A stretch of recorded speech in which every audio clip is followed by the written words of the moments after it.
So the PMI-III came out in the very early 90s and was one of the first really successful semi-automatics. The Tippmann 68 Special was around at that time as well. Blowback markers that followed on from this would be the Kingman Spider and the Illustrator. But this one was fairly unique in that it really was built like a tank. They were made by Sheridan, but marketed by Pursuit Marketing International, hence the PMI branding on the early ones. The later ones were marketed direct by Sheridan. Being an early model, you can tell the difference because it's got this very long cocking slot here. If we actually close the bolt, you notice that the cocking handle doesn't go anywhere near the end here. This is because the prototypes actually had a separate cocking handle. And this was really just designed as a safety. And then they realized, of course, that it was a bit redundant having a separate cocking handle. The other difference between this and a VM68 is that the VM68 is ambidextrous. You can actually find this cocking slot on both sides, so you can actually move the cocking handle from the left to the right hand side if you're left-handed. Now, this isn't quite stock. This fake looking magazine here, which is actually a front foregrip and mounts the remote adapter. I put on this in this marker about 15 years ago. The original actually has a long trigger guard that comes down here. The grip also is an original. This is actually a Smart Parts aftermarket grip, a wooden grip, which was a popular accessory in the day. And also this Smart Parts barrel. This is an early Smart Parts two-piece barrel, though they're actually glued together. And it's quite an accurate barrel, more so when you get big bore paint, because these early guns were produced at a time when paint was slightly bigger than it is produced today, even though it all is nominally 68 caliber. You'll find that modern paints are a lot smaller. The other changes or additions are this red dot sight here, which I've had on the marker since new. And it's got some quick strip screws here for the valve assembly and for the rear block. It doesn't have the upper quick strip screw here because these screws aren't a high tensile screw. Now I found that this particular long bolt here had a tendency to bend. So let's get into stripping down what we need to strip down so we can give it a bit of a clean. I'll take the barrel off first and put that out of the way. So we'll just take off, I'll need a screwdriver for that.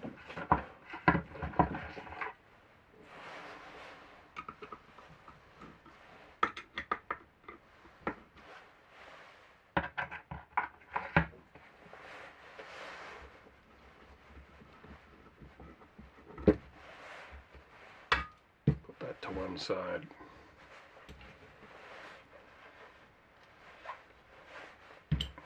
Now we next need to take the cocking handle off.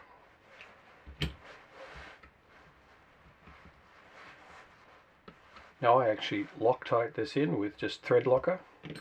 They do have a tendency to work loose and come off and disappear on you in the field. Also put screw lock on these two bolts here. So I'll just take those out.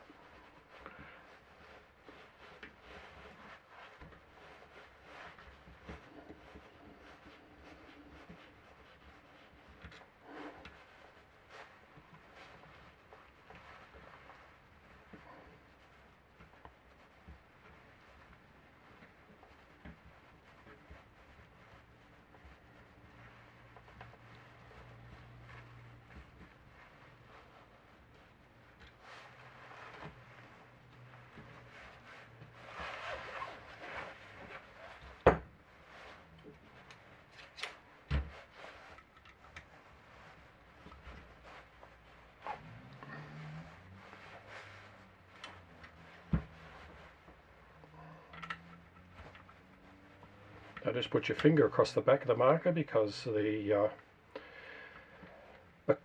actual mainspring is just behind this upper block here and will come flying out if you don't keep it under tension.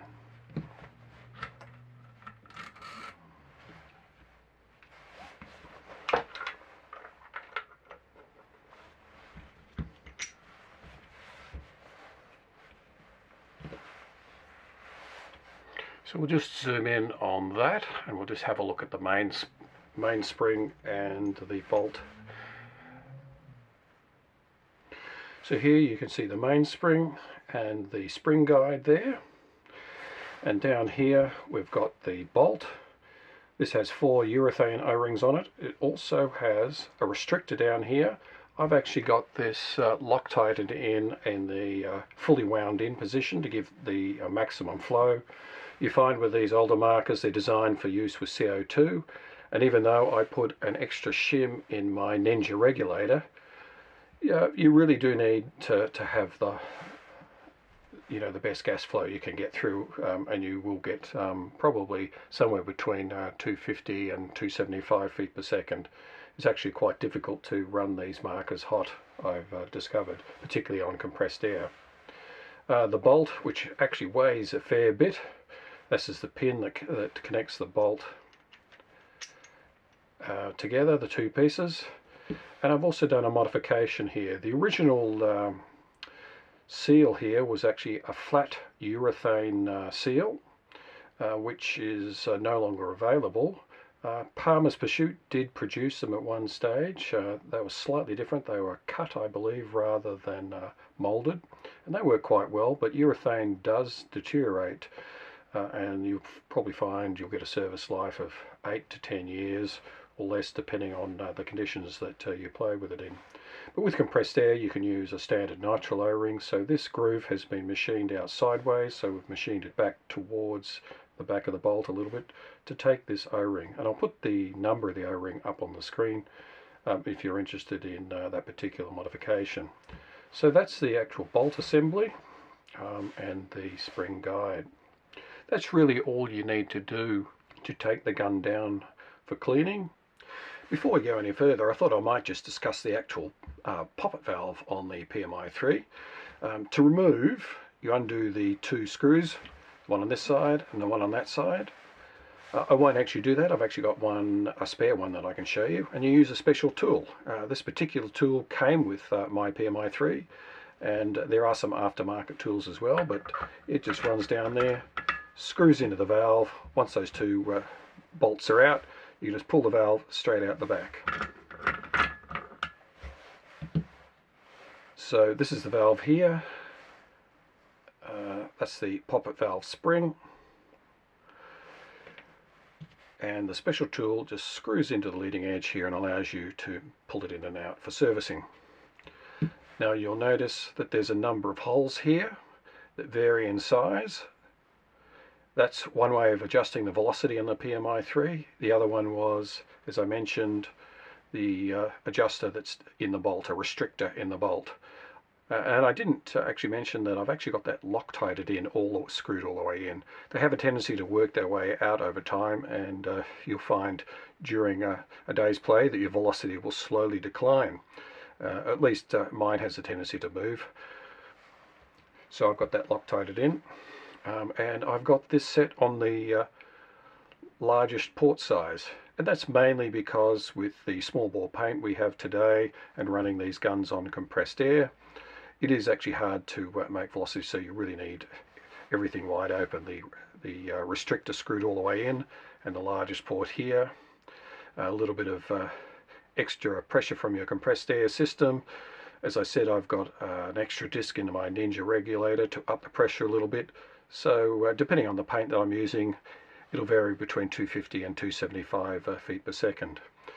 Anyway, so that's the actual valve mechanism. I just thought I'd show you that, and we'll move on now with the rest of the cleaning.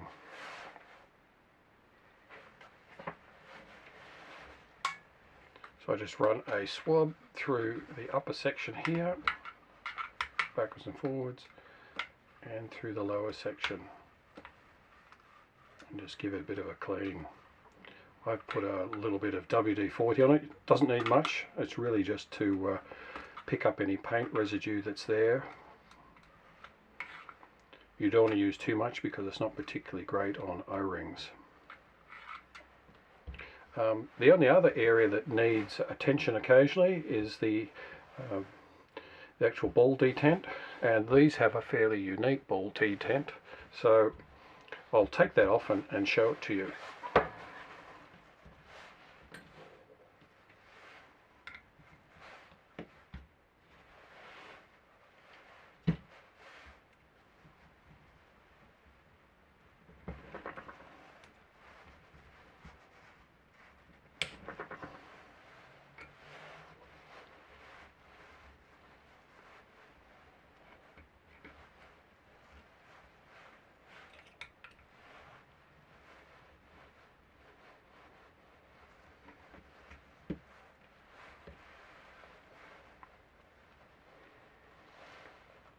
It's rather hard to see, but you'll sort of see there's two fingers here. This one is actually a Palmer's Pursuit replacement. The original one is sort of in a more of a natural rubber colour, and they certainly do wear down over time. These Palmer's Pursuit ones were very good, but they're not really readily available today. Today you're better off making your own. There are some 3D printed ones available, or you can just really cut them out of hard rubber. But the paintball just sort of sits just on the edge of that nubbin there, and they work, you know, they're really very effective. But you know, they do wear down with time. They're certainly not as durable as the ball style detent found on an autococker. Really, that's just one of the two things you need to watch out for in maintenance of these, is keeping an eye on your rubber detent here and the actual lower hammer O-ring here, or seal if it's still an original seal. Everything else is pretty much maintenance free and just requires a bit of cleaning. So now that I've cleaned it, we'll just start on the reassembly. I'll just give that a bit of a wipe and put these screws back on.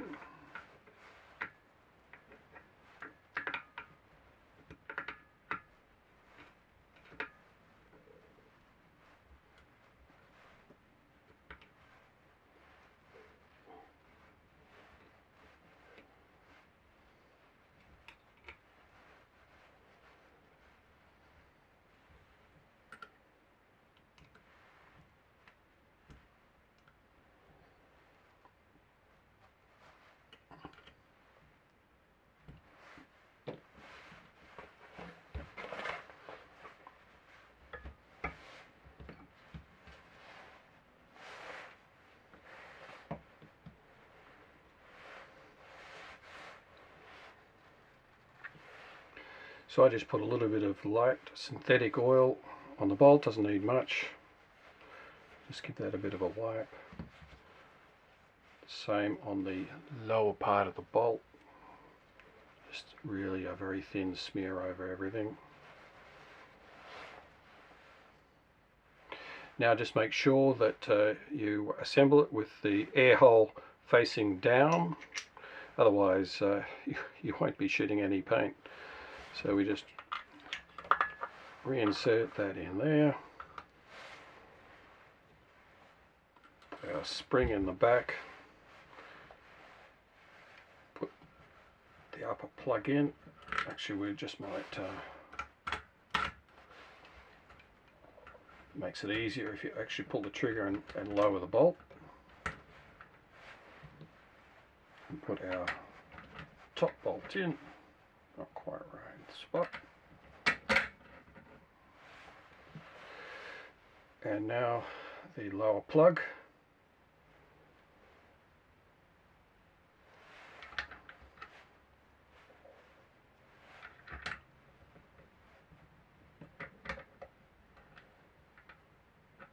It's gone a bit too far.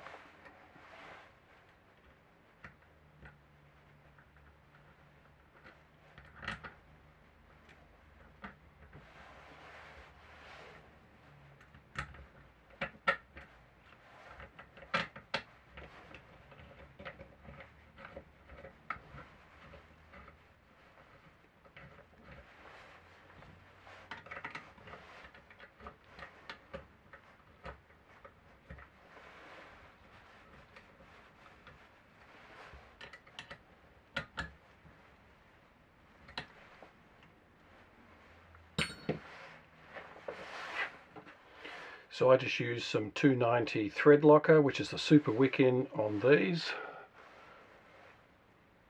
Doesn't need much again, just a dab, there's a bit too much on that.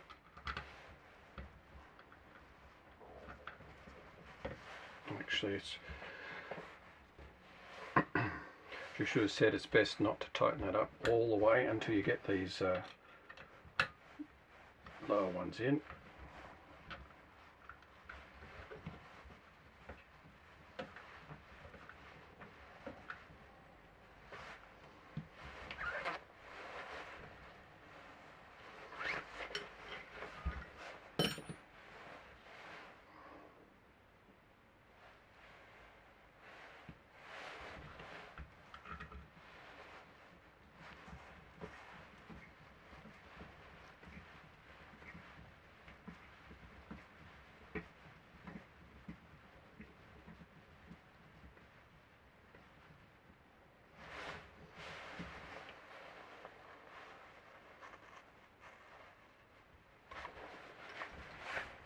Now we can do this bolt up tight.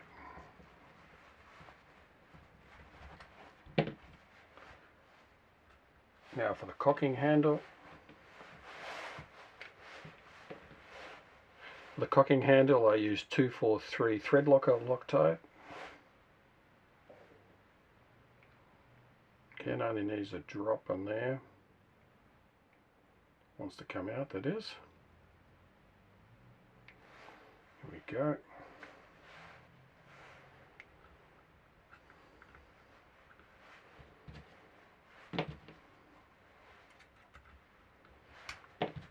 What's this one in it?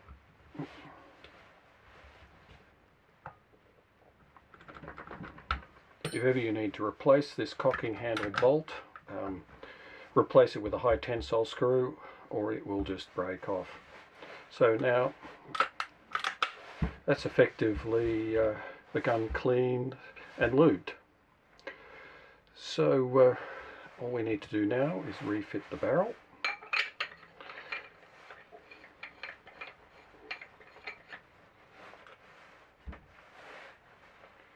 And our red dot sight.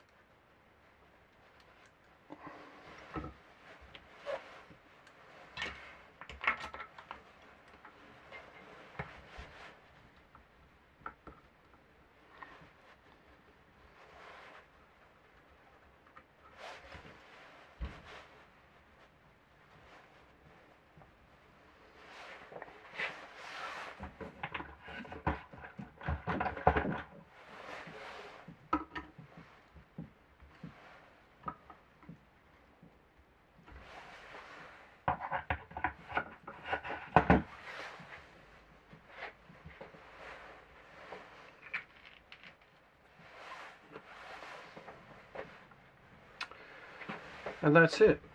So that's how I look after my particular PMI-III. And certainly I would recommend these markers to anyone who wants a bit of a vintage feel in their paintball play. It's a fabulous old school marker. I'll just show you the hopper that I use with this marker as well. The hopper I recommend on these is the good old View Loader Revolution. Fabulous. This is a gravity fed, really agitated style hopper. Nothing fancy. Batteries last forever. On off switch here. Low battery light there. Uses two 9 volts in the base here. A really good hopper and feeds very reliably on the PMI-III. And in fact, most markers from this vintage, whether you've got an early auto mag or an early auto cocker, it's certainly ideal.